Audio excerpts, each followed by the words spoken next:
नमस्कार विद्यार्थियों, मैं Manish Kumar Sharma LCM science academy में आप सारे प्यारे विद्यार्थियों का हार्दिक स्वागत और अभिनंदन करता हूं। विद्यार्थियों, हम अलग अलग स्टेट के 2023 के बीएससी नर्सिंग एंट्रेंस एग्जाम का सॉल्यूशन कर रहे थे, जिसमें कि हम Bihar BSc nursing 2023 entrance exam का बायोलॉजी के क्वेश्चनों का सॉल्यूशन है वो कर रहे थे। पिछली दो वीडियो में हमने जो बिहार के बीएससी नर्सिंग एंट्रेंस एग्जाम में 100 क्वेश्चन आते हैं बायोलॉजी के, उनमें से 70 क्वेश्चन है उनके बारे में जानकारी है वो ले ली है। आज की इस क्लास में अंतिम के जो 30 क्वेश्चन बचे हैं उनको सॉल्व करेंगे। और मैं बार बार हर वीडियो में एक बार अवश्य कह रहा हूं कि आप किसी भी स्टेट से तैयारी कर रहे हो, आप प्रत्येक स्टेट के 2023 और 22 के पेपर को तो जरूर देखें, क्योंकि विद्यार्थियों मूल रूप से अगर बात करें तो अधिकांश क्वेश्चन रिपीट होते ही हैं अलग अलग स्टेट्स में। तो करते हैं शुरुआत। अपने 70 क्वेश्चन कर लिए थे, 71 क्वेश्चन। वर्षण के कामकाज के लिए आवश्यक अंडकोश का तापमान हमेशा शरीर के तापमान से नीचे रहता है। सुनिएगा, मैं वर्बली जो बातें बोल रहा हूं उनको ध्यान से सुनिएगा। मानव में जो मेल के अंदर वृषण होते हैं, टेस्टिस जो होते हैं, वो शरीर के अंदर नहीं होते, शरीर के बाहर होते हैं। और जिस संरचना में होते हैं उसे कहते हैं वृषण कोश, जो कि यहां पे अंडकोश नाम दिया गया उसे। ऐसा क्यों होता है? तो ऐसा इसलिए होता है कि हमारे शरीर का तापमान तो 37 डिग्री सेंटीग्रेड फिक्स है, लेकिन शुक्र जनन के लिए, मतलब शुक्राणु के निर्माण के लिए जो तापमान है वो 34.5 से 35 डिग्री सेल्सियस या सेंटीग्रेड चाहिए। लिख रहा हूं मैं यहां पे, शरीर का तापमान फिक्स है कितना, 37 डिग्री सेंटीग्रेड। शुक्राणु निर्माण के लिए तापमान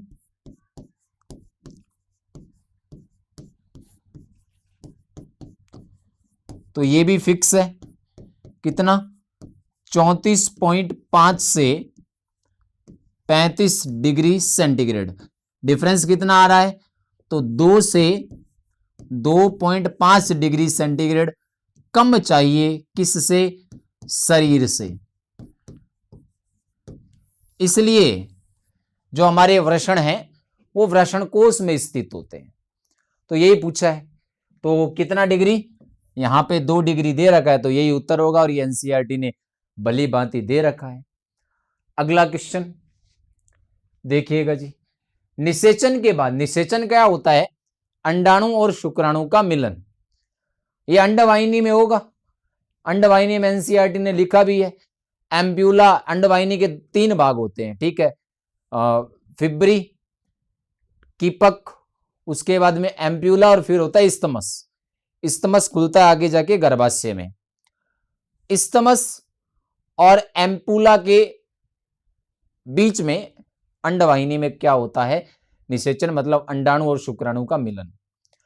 जैसे ये निषेचन होगा, नर युग्मक और मादा युग्मक के मिलने से युग्मनज बनेगा, मतलब गैमेट के मिलने से जाइगोट बनेगा।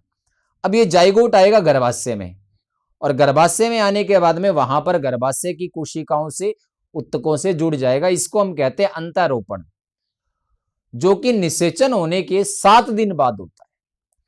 कितने दिन बाद? 7 दिन बाद। याद रखिएगा मित्रों, बहुत अच्छा क्वेश्चन है ये। निषेचन क्या होता है ये भी पूछ सकता है। निषेचन होता है कहां है? तो आपको बता दिया, फीमेल में जो फैलोपियन ट्यूब होती है अंडवाहिनी, उस अंडवाहिनी के एम्पुला और इस्थमस, इन दोनों के बीच में होता है। और अंतरोपण कहां होता है? तो ये जी गर्भाशय में होता है, यूटेराइन, ठीक है। बढ़ते हैं अगले क्वेश्चन पे, लीजिएगा जी। एड्स के संचरण का सामान्य साधन है। एड्स देखो, असुरक्षित यौन संपर्क से, संक्रमित व्यक्ति के रक्त आधान से, मतलब कोई व्यक्ति जिसके एड्स है उसका रक्त लेने से, संक्रमित माता से शिशु में, क्योंकि प्लेसेंटा के द्वारा भी ये ट्रांसमिटेड होता है, संक्रमित सुई का उपयोग करने से, तो इन वजह से एड्स फैलता है। आपको ऑप्शन में देखना है कि किससे होता है।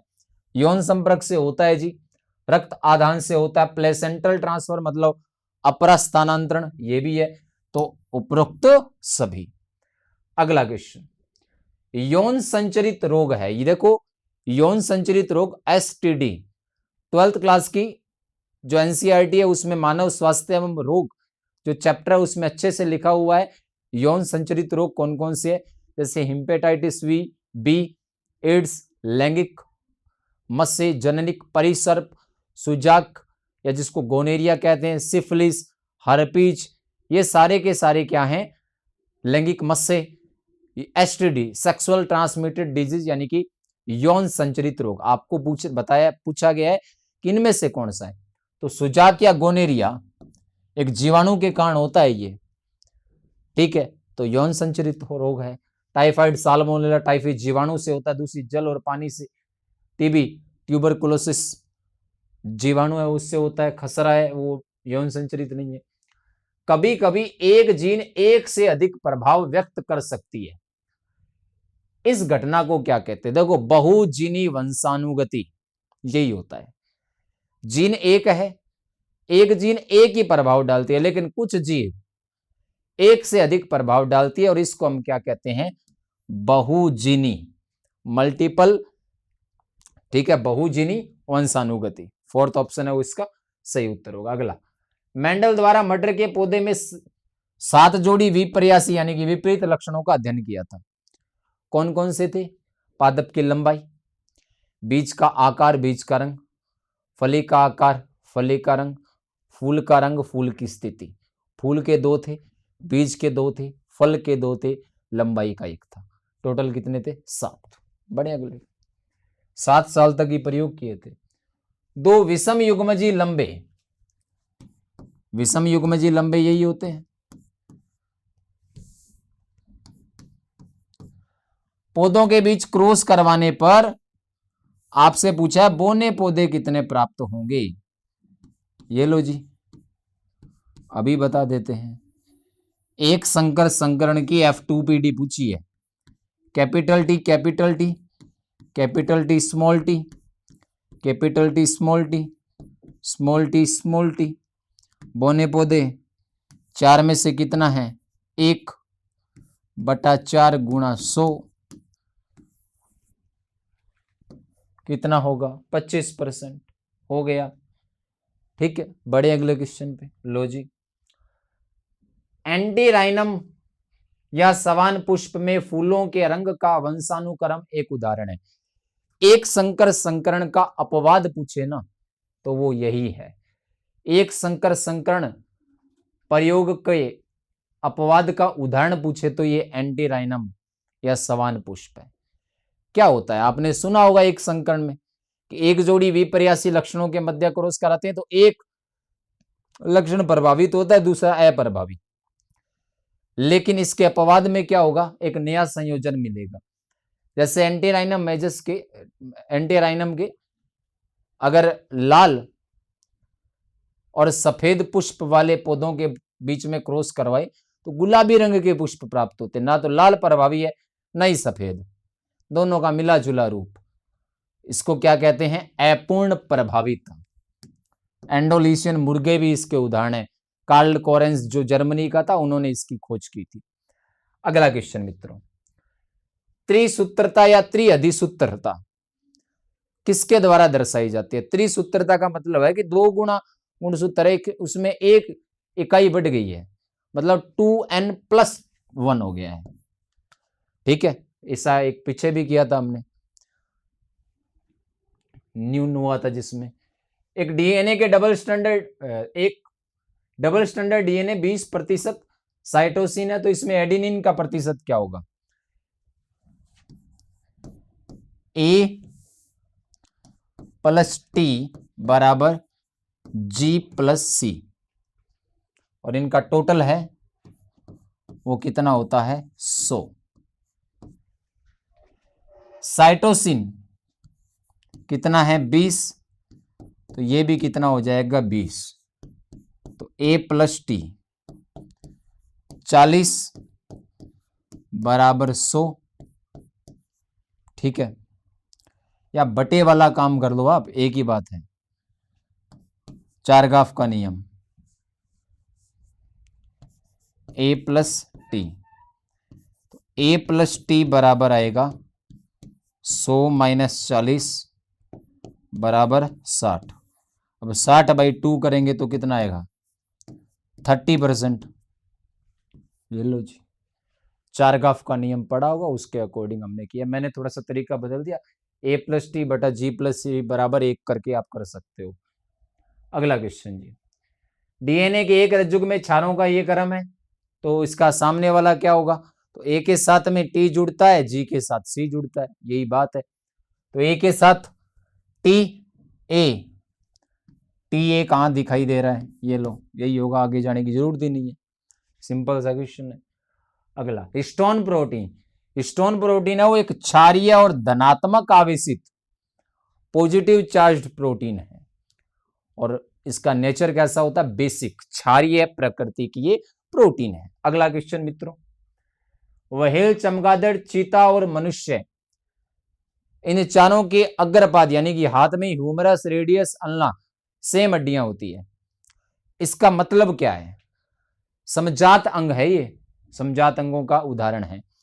समजात का मतलब क्या होता है कि इनके जो पूर्वज थे वो एक जैसे थे, वे एक समान पूर्वज साझा करते हैं, यही है इसका उत्तर। ठीक है, अगला,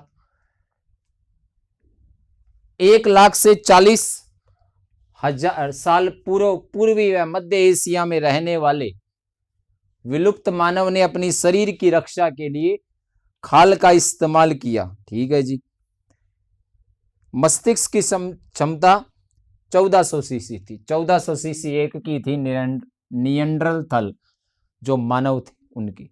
आप मस्तिष्क की क्षमता याद रखना, उसके हिसाब से हो जाएगा।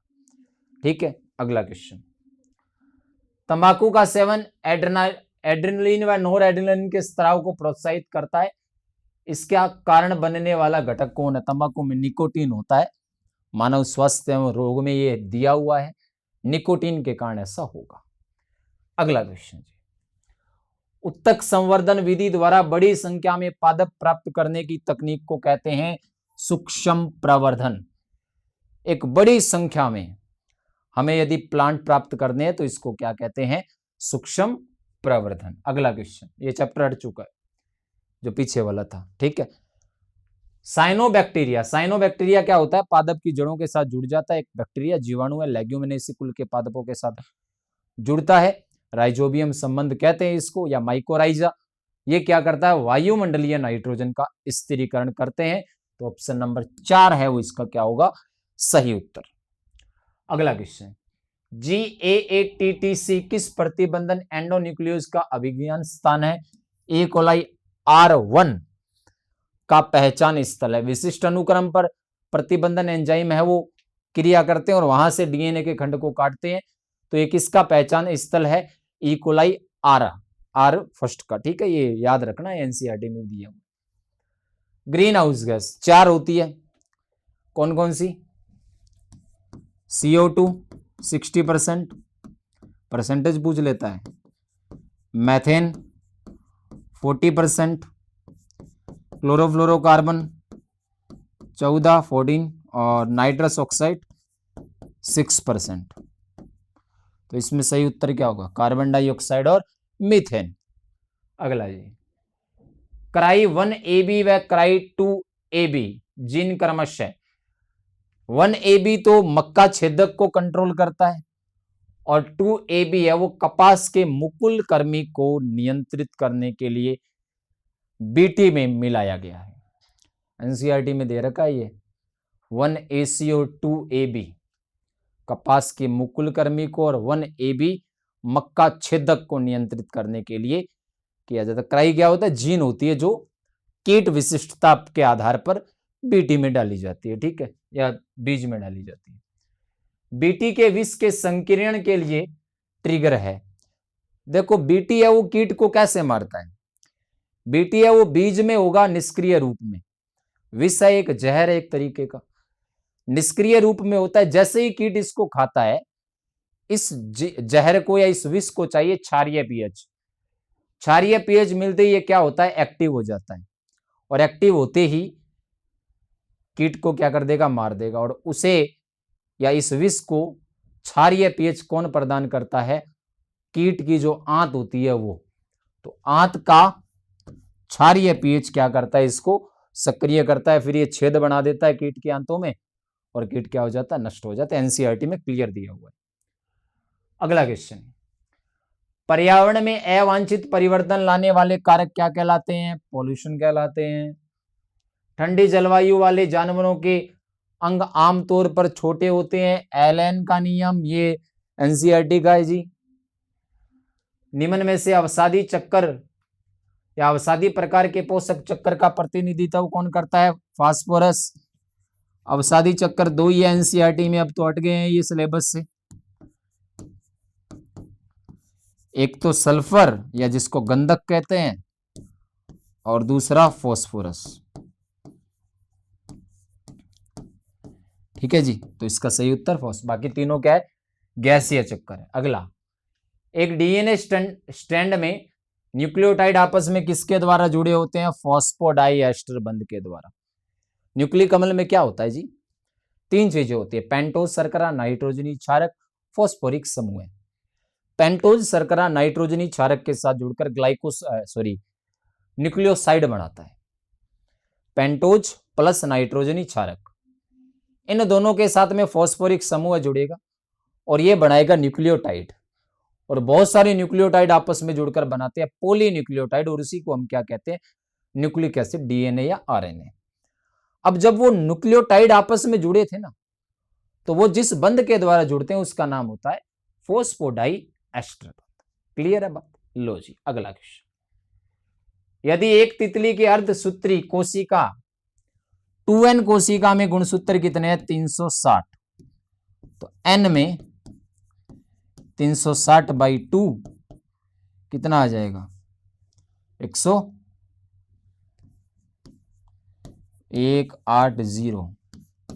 ये ऑप्शन चेंज कर देना, 180।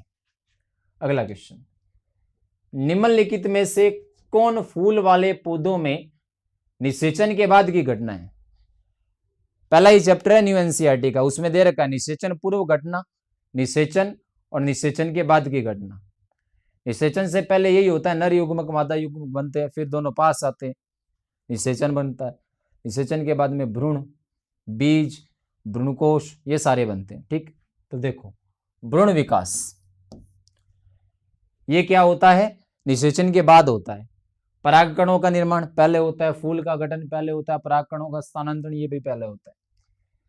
स्ट्रेबिलेंथिस कुनियाना, नीला कुरेंजी, फूल एक बार उत्पन्न होते हैं। देखो ये जो पादप है वो अपने जीवन काल में ऐसे नहीं हर साल फूल लाता है, 12 वर्ष में एक ही बार लाता है। एनसीईआरटी की पुरानी एनसीईआरटी का पहला चैप्टर 12वीं कक्षा का जो हट चुका है उसमें से ये।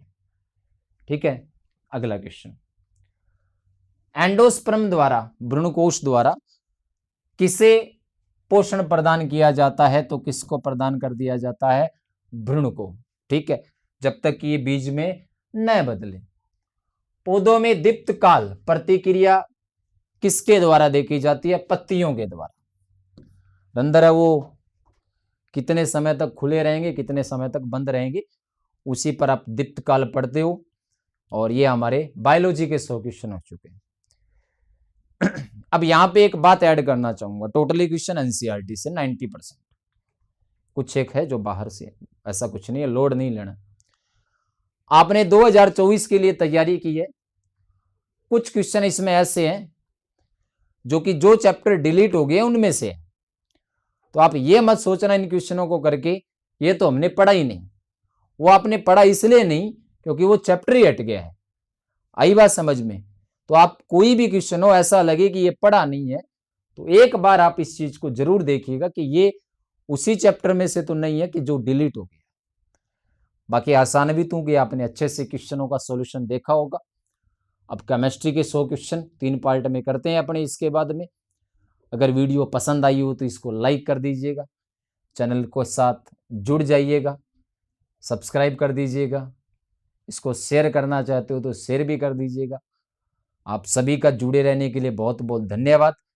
जय हिंद, जय भारत, जय मां भारती।